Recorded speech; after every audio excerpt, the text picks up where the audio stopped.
सबसे पहले बात आती है साइबर स्पेशलिस्ट की। साइबर स्पेशलिस्ट का काम क्या होता है? साइबर स्पेशलिस्ट चोरी या इलीगल तरीके से जो भी पेनिट्रेशन होता है, अनऑथराइज्ड एक्सेस होता है सिस्टम का, आईडी, ईमेल आईडी का या वेबसाइट्स का, तो उनको रोकने के लिए इनका काम होता है। और जैसे जैसे इंटरनेट ऑफ थिंग्स बढ़ रहा है, आईओटी डिवाइसेस का इस्तेमाल हो रहा है, तो वहां पे आईओटी डिवाइसेस सिक्योर होने चाहिए। मान लीजिए आपने घर में आईओटी कोई डिवाइस इस्तेमाल किया और कोई उसी पे अटैक करके और आपके जो सिक्योरिटी से बचाने के लिए चीजें लगाया आपने और उसका अपोजिट हो जाए, तो इस चीजों को रोकने के लिए आईटी स्पेशलिस्ट की रिक्वायरमेंट होती है। सिक्योरिटी स्पेशलिस्ट इसको बोलते हैं। इसके बाद बात आती है सिक्योरिटी इंजीनियर। तो सिक्योरिटी इंजीनियर्स को सॉफ्टवेयर एनवायरनमेंट की जो है वो जानकारी होती है कि ये कंप्यूटर हार्डवेयर कैसे काम करता है।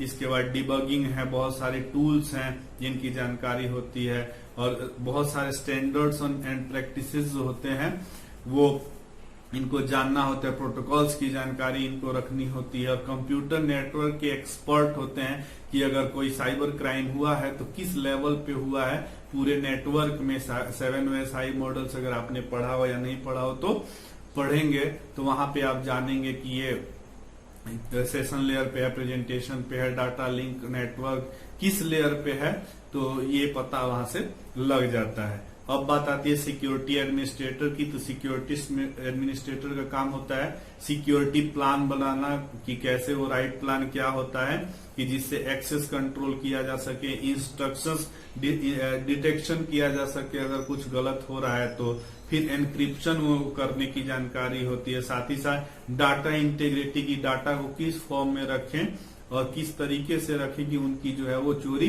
कम से कम हो सके और उनको कैसे ज्यादा से ज्यादा सेव किया जा सके। अब बात आती है वल्नरेबिलिटी एक्सेसर की। तो ये जो लोग हैं, ये प्रोफेशनल्स का जो काम होता है ये है पोटेंशियल सिक्योरिटी थ्रेट पे। जैसे कोई अचानक से कई बार क्या होता है, आप सिस्टम चल रहा है और सडन वायरस अटैक होता है, तो उस टाइप से जो रन टाइम जो सिक्योरिटी अटैक्स होती हैं, वायरस अटैक होते हैं, तो उनसे बचाने के लिए इनके पास मास्टर प्लान होता है। इनके टूल्स टेक्निक इस्तेमाल करके ऐसे एंटीवायरस डेवलप करते हैं कि जिससे आपको बचाया जा सके। तो ये सारी चीजें हैं जानकारी में। फिर इसके बाद बात आती है क्रिप्टोग्राफर की। तो क्रिप्टोग्राफी जो है उसको थोड़ा सा समझ लीजिए। जैसे आपने किसी को कुछ भेजा और कोड भाषा में भेजा कि जो बाकी लोग नहीं समझ पा रहे हैं, तो ये क्रिप्टोग्राफी होता है। तो कई बार जो बहुत सिक्योर डाटा है उनको, या फिर नॉर्मली आजकल इस्तेमाल होता है तो वो एनक्रिप्टेड डाटा जाता है। जैसे आप व्हाट्सएप इस्तेमाल करें, वहां पे भी इंक्रिप्शन सिस्टम अब लागू हो चुका है। तो डाटा को इनक्रिप्ट करके और भेजा जाता है। और जो क्रिप्टोग्राफर है, सेंडर एंड पे भी होता है जहां से डाटा भेजा जाता है, और रिसीवर एंड पे भी होता है जहां डाटा रिसीव किया जाता है, और पता लगा लिया जाता है कि दोनों डाटा मैचिंग है या नहीं है। अगर नहीं मैचिंग है तो फिर थेफ्ट हो गया इसका मतलब, तो उसको पता लगाया जाता है।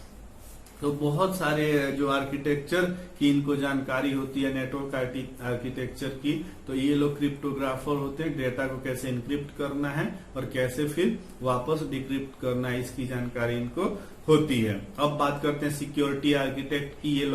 ये सिक्योरिटी आर्किटेक्ट एक बहुत एक्सपीरियंस के बाद आता है कि कैसे एक सिस्टम डिजाइन किया जाए कि सुरक्षा जो है वो ज्यादा से ज्यादा प्रोवाइड किया जा सके नेटवर्क को। तो सिक्योरिटी की आर्किटेक्ट का काम मेनली ये होता है।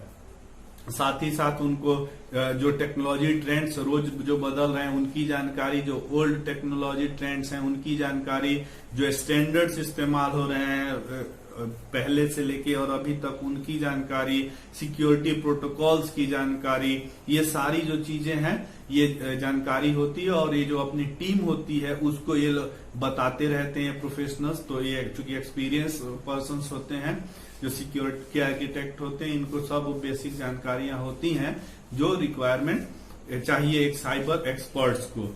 Next, computer forensic scientist. कई बार क्या होता है कि कंप्यूटर के थ्रू क्राइम होता है, डाटा को अपना चोरी कर लिया जाता है किसी मीडियम से, किसी तरीके से, तो या फिर कुछ क्राइम हुआ रहता है तो डेटा को स्टोरेज डिवाइसेस से फाइंड आउट किया जाता है, कई बार डेटा डिलीट कर दिया जाता है, लेकिन फिर भी उसको अलग अलग तरीके से फाइंड आउट किया जा सकता है। तो हार्ड डिस्क से या फिर बहुत सारे डिवाइसेस जो इंटरनेट से रिलेटेड है, कंप्यूटर से रिलेटेड है, तो उनसे डाटा ले करके और फिर जैसे पता लगाया जाता है क्लू का कि क्राइम कहाँ से हुआ, क्यों शुरू हुआ।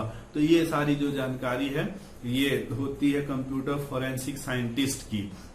बेसिकली ये बहुत ही सेंसिटिव, बहुत धैर्य का काम होता है कि छोटी सी छोटी चीज का पता लगाना। जैसे बाकी फॉरेंसिक जो टेक्नीशियंस होते हैं, इंजीनियर्स होते हैं, जो काम करते हैं कि आपको क्राइम का कोई स्पॉट नहीं दिखा, लेकिन फिर भी कई बार डीएनए के थ्रू, कई बार टच के थ्रू, कई बार चीजों के थ्रू पता लगाते हैं। ठीक वैसा ही है कि बहुत सारे कठिन स्थितियों में वो ढूंढते हैं क्लू की क्राइम कैसे हुआ था और उनको रोकथाम और साथ ही साथ जो थेफ्ट है उसको, जो क्रिमिनल है उसको पकड़ने में हेल्प करते हैं।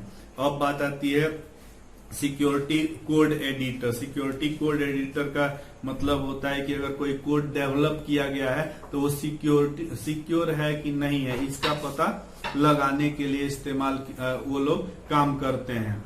तो जैसे आपको कोड में कई बार बग होता है। सपोज दैट आप ई कॉमर्स वेबसाइट ही अगर बना रहे हैं और उसमें अगर कोई बग है तो पेमेंट सिस्टम में, तो जो आपको पे किया जा रहा है वो आप तक नहीं पहुंच करके बीच में चोरी हो सकता है। या फिर कई बार क्या होता है कि ऑर्डर होता है, ऑर्डर में फ्री ऑफ कॉस्ट कई बार ऑर्डर हो जाता है, ऐसे बग्स की वजह से होते हैं। कई बार सेल्स जब शुरू होती है फ्लिपकार्ट वगैरह की, तो बहुत महंगी चीजें सडन पता नहीं सिक्योरिटी बग्स की वजह से कई बार नुकसान हो जाता है, ऐसी खबरें भी आती हैं। तो या डेटा है अगर मान लीजिए सेंड करने के लिए या रिसीव करने कोई ऐसा सिस्टम सॉफ्टवेयर डेवलप किया, तो सडन कई बार क्या होता है कि उसमें बग्स की वजह से जिस पर्पज से वो बनाया गया उससे अलग भी उसमें थेफ्ट हो सकता है, क्रिमिनल्स उस पर अटैक कर सकते हैं। तो इन सब सारी चीजों की जो जानकारी है वो सोर्स कोड एडिटर है, वो सोर्स कोड को देखता है और अगर कहीं ऐसा उसको बग दिखाई देता है तो उसको दूर कर सकता है। अब बात करते हैं कि ये कोर्स कौन कर सकता है और किसके लिए ये जरूरी है। तो 12th के बाद ये कोर्स किया जा सकता है कि 12th करने के बाद से भी अगर आप पैरेलल में कोई और कोर्स कर लें या फिर आप साइबर सिक्योरिटी एक सब्जेक्ट के तौर से भी लेकर के, कई बार बीसीए में भी या बीएससी आईटी होता है वहां पे कोर्सेज होता है। अगर आप कम कॉस्ट में करना चाह रहे हैं, तो अगर आप थोड़ा सा खर्च करना चाह रहे हैं तो आप बीटेक कर सकते हैं, तो साइबर इंजीनियर बन सकते हैं। साथ ही साथ अगर एथिकल हैकिंग आपकी हॉबी है तो उसको भी आप एज ए हॉबी लेकर के और चल सकते हैं। लेकिन ध्यान ये रखना होता है कि आपको सारे टेक्निक्स तो आ जाएंगे, लेकिन उसका इस्तेमाल समाज के अच्छाई के लिए किया जाता है, इसीलिए उसको एथिकल हैकिंग कहते हैं। साथ ही साथ अगर आप बीटेक कर चुके हैं तब कोर्स करना चाहते हैं तो 6 मंथ 1 ईयर इस टाइप का कोर्स अवेलेबल है।